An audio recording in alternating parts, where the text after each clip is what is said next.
Star Wars Jedi Fallen Order. Is it worth playing? Let's find out. Seeing a single-player oriented Star Wars being released left me a bit stunned, but also worried at the same time. And why? EA Games. Crapping on everything. That's why. I initially thought that EA will spread his corporate greed slime all over the game and it will end up looking like Mr. Hanky. But the game isn't that bad. So we got this time a EA game with cosmetic items that are earned in the game instead of being microtransactions. What is this, 2002? Seems so, because in the game you won't be playing with slot machines or loot boxes. So you won't get your gameplay fix here. Right from the start, it all sounds really good. One more thing, I will not spoil the story ending, because I have a soul. But I will tell you some minor things about the story throughout the video, but nothing major. Before we start, make sure you like and share the video and make sure you subscribe to the channel. So roll the video. So let's talk about the Star Wars franchise. I love it overall. The movies, but most certainly the games. Oh yes, especially the games. It passed a long time since I played a proper Star Wars game. But now I got my hands on Star Wars Jedi Fallen Order. From the start it's easily seen how the game looks gorgeous. And now let me introduce you to our main protagonist. Oh shit, that's not him, the other ginger dude. No, go back, this is even worse. You. Ah, yes, this is our main protagonist, Cal Kestis. It is really easy to remember his face actually because of one simple reason. The more you look at him, the more you wanna punch him somehow. So at the start, Cal introduces us to his core worker buddy, Prof. I wasn't prepared to hear some alien space music. It resembles a bit some watered down black metal stuff with the vibe they're going on. Well, I approve it. He asks us to do some climbing and reach the top of the ship, and then suddenly shit hits the fan, and suddenly stormtroopers attack you. Wait, what? What the fuck is this? The stormtroopers are actually hitting me. First, I play as Cole Sheeran, then I'm forced to listen to some Sith metal, followed by getting laser sniped by the stormtroopers. Did I buy the wrong game or what? Can somebody please tell me what's going on? The story takes us between episode 3 Revenge the Sith and episode 4 A New Hope. Jedi Order has taken some damage and Darth Vader is in command, and Cal is hiding his ginger ass in the shipyard. It was an awesome level, but it was sadly used on the tutorial level. One day the Empire rolls by after they heard there could be a Jedi hiding on the planet. After rescuing Prof from his unavoidable death, you thought he will sell you out to the second and ninth sister. Where are the other sisters? The heck I know. What important is, Prof didn't snitch, but he got killed because he was a smartass. And the second sister didn't like that and she kills Prof. Finish him. Fatality. Cole is enraged, powers up like a super ginger and tries to attack her, but fails miserably, as she is on a much higher level than he is.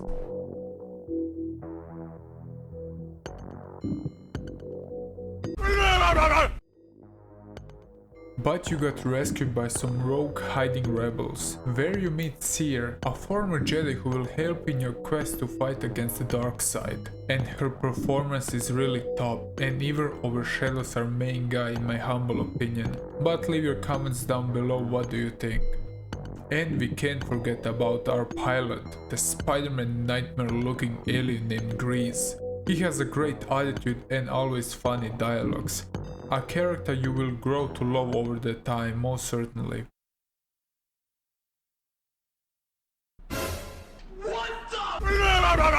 The game begins great because you got introduced to the main mechanics of how to be shot, wield a lightsaber and platform your way around, plus introducing us to the evil bosses and our sidekicks. The game revolves around following the footsteps of Pina Cordova, to restore the Fallen Order, because he holds the secret of how to unlock the temple to retrieve the holocron, which contains a list of force-sensitive children that can be used to rebuild the Jedi Order.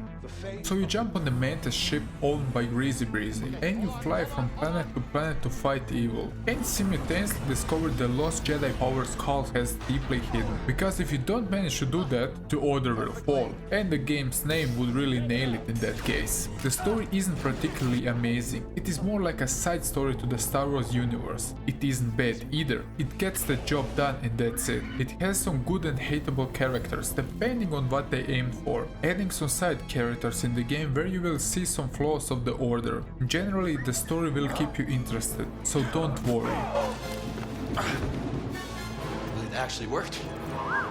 First to say, I didn't research the game too much because I wanted a spoiler-free experience.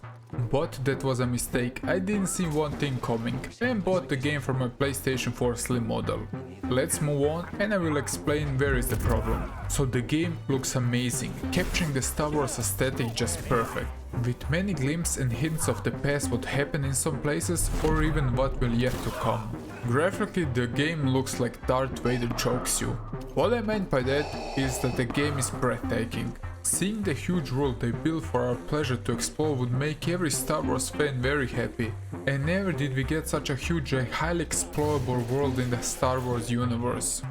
And seeing the first time using your lightsaber as a torch blew my mind. It was so obvious when you think about it, but a great touch. I could buy the PC version, but I like my PlayStation 4, so I give it a go there. And it was a terrible mistake. The problem lies in the frame rates, because the game is so good looking and so open that the result of what happened is that the FPS drops faster than your mom's pants. Lower than you would like it, so the estimated guess would be the mid-20s sometimes. I would suggest if you own a PlayStation 4 to go in the options menu, you will find an enabling mode for the Pro mode, so the game will perform a bit better. And his name is John C. It isn't a consistent thing, but it happens from time to time, and the longer loading times can be annoying sometimes. One more thing is the pop, and I don't mean the crazy alien saxo player who plays pop music, but rather the texture popping. But can somebody tell me how the game performs on the Xbox? Is it any better? And my god, the soundtrack. Until this point I expect every Star Wars to have a good soundtrack. This game was an exception, as I expected. It can be dark and gritty, but also cheerful and emotional. Really amazing stuff, plus the voice actors and the sound effects are all top notch. And the soundtrack knows its boundaries. It happens often that you will be without any music left, all with ambient noises that surround you accompanied by the enemy voices, what I really appreciate. But the main thing in the game is the combat. Move, Padawan. You have to leave now. As for the combat, it's butter smooth, even to say perfect. The guy who portrayed our ginger protagonist did also participate in the stunts they made for the game. And he really nailed it, not denying that. The game is more for the hardcore fans than the casual player. I played on the difficulty Jedi Knight, because I like to play games at night, so it was perfect for me. The game was certainly not that easy on the difficulty. Be prepared to die a lot. Most of my deaths were from my sloppiness or too aggressive play, to be honest. Or the camera got in a weird angle and I got gangbanged by the enemy squad. So be prepared to dodge attacks, avoid or even reflect with your lightsaber. In the combat you have a bar that is used for your force abilities but also for your stronger attacks, so you will need to calculate when to use your force and when to stick to your melee attacks. Enemies have also special attacks, they will lighten up red, so you will know exactly when the attacks are coming. You will mostly rely on rolling, sidestepping, but also calculating when to stay in place to get attacks so you can block it and sometimes trigger a one-hit kill animation, and they look really brutal. So positioning is very important in the combat so you don't lose your head, and you really need to watch out to not be surrounded because you will end up getting killed in a matter of seconds. If this is sounding a bit hard to understand, it isn't really, you will get used to it pretty fast, so don't worry. Also, a great addition to the game is you will often witness how the stormtroopers and the wildlife get into a fight, so you can use that as your advantage. So, you know what gave me nightmares? Now I mean beside Grease. Wookiees, man. If you don't know what I mean, look at them. They are huge and ugly somehow, poor things that didn't deserve that. One thing that I discovered pretty early in the game was the dual lightsaber, which is somehow weaker than a normal saber, but on the flip side good at crowd control. So the strongest enemy is this thing called Ogdo Bogdo. Sorry for the spoiler, but it's literally the first boss you can encounter in the first 45 minutes of playing the game. And let me tell you, he's gonna kick you, lick you and jump on you without any hesitations. so not dying isn't an option. So my advice is try to stick as close as possible, or just play some more and then return later, because I died and I died and I died again. In fact, I died so many times, I raged so hard I wanted to use my lightsaber and stick it up his... Oh hey BD1, well this little fella always cheers me up. I almost forgot about you. BD1 is your loyal sidekick through the whole game. He's also helping you in the fight because he's providing you with healing stims. So thanks for that little buddy. BD1 also will jump around the level and show things to scan for so you don't miss stuff in your expedition. But also scan enemies, what is a great addition because they include some of the strategies of how to take the enemies down if you're having problems. Do you know what BD stands for? Big. Classic. Lucky for you, after all, our dingy ginger has some force in him and you can use it as you desire. So you will have ability to slow time, which can be later used to slow down a group of enemies or slow down bosses so you can retrieve and heal to counter them again. And the force is a thing that separates this game from the Soul-likes game. So you see, the game gives you a decent amount of freedom so you can play around. You see, after the purge of the Jedi, Cal got disconnected with the Force, so as you fight, you learn and meditate. You're metaphorically and literally gaining experiments, and also with that he remembers more of his past and his abilities, and he becomes more efficient. So it's really good how they portrayed it, because Cal needs to channel his concentration and willpower to learn more skills, which are used in the main menu to learn new powers, or to say skills. And that's why in the game there aren't any big translations of his reuniting with the Force, but it's all there organically. And we all love some organic ginger, so that's a huge thumbs up. You will have 3 moves to help you in your conquest. So the first being slow time, what I already mentioned. The next 2 abilities are push and pull, where there is no explanation needed, I hope. You will use those abilities to throw enemies off of cliffs or even pull them directly to you and stab them through their blood pumps. Of course, like the time slow, you will be using those other powers to interact with the environment to get over obstacles. But most importantly you will do with the Force is this.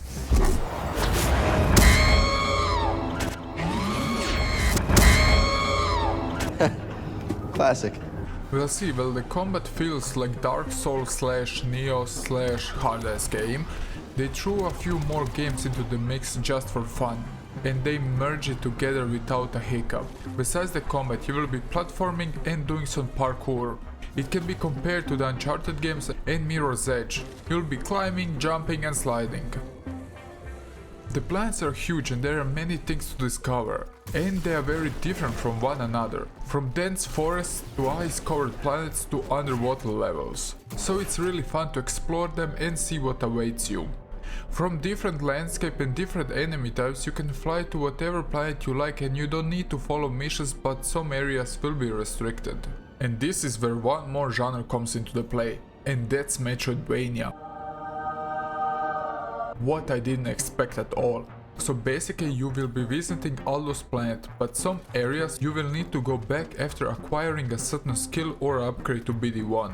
So you need to know the maps inside and out to not lose too much time aimlessly walking around. But after getting to a certain point there are also shortcuts in the game and that helps a lot. And the map was okay, it has the Star Wars aesthetic to it. I didn't like it too much, but it did the job. And the map shows you the path, what is blocked or unblocked after acquiring a certain skill. And yes, the game suffers from slowdowns when coming into a new area, what is understandable to some degree. But the game got a really adventurous soul and it is easy to lose countless hours in exploring and finding stuff. For the collectibles, you will find stuff to upgrade your poncho, because there's a thing in the game. Of course, you will find also some paints for the mantis and your sidekick.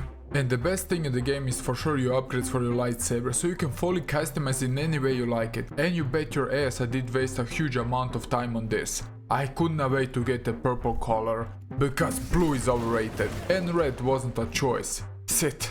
Holograms you find on your way, not only do they tell the backstory, they also give you experiments, so you won't be wasting your time exploring.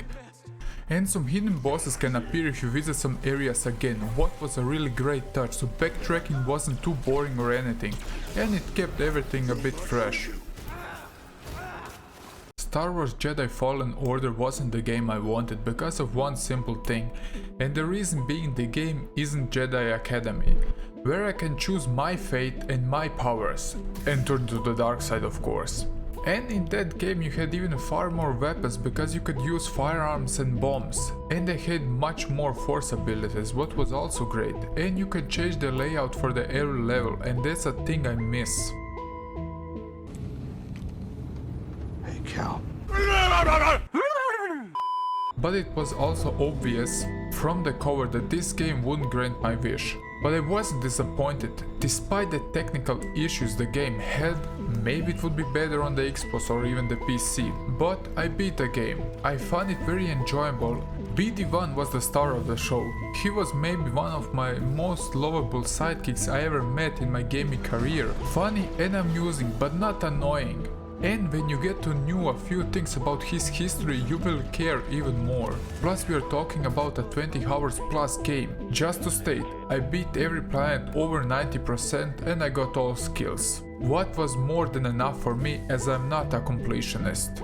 But I didn't think it could take that long. Don't forget, we are talking about a Star Wars game from EA, so it could be much worse.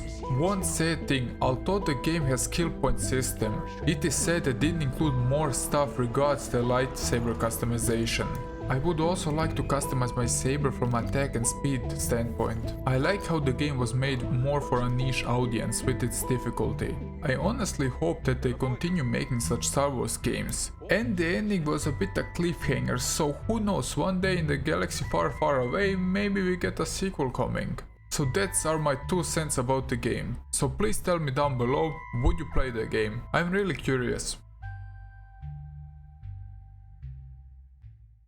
Hey, thanks for making to the end of the video. I really hope you liked it. It was a fun video to make. Remember to like and share the video, please subscribe if you're new to the channel, and see you in the next one. Snorky over and out.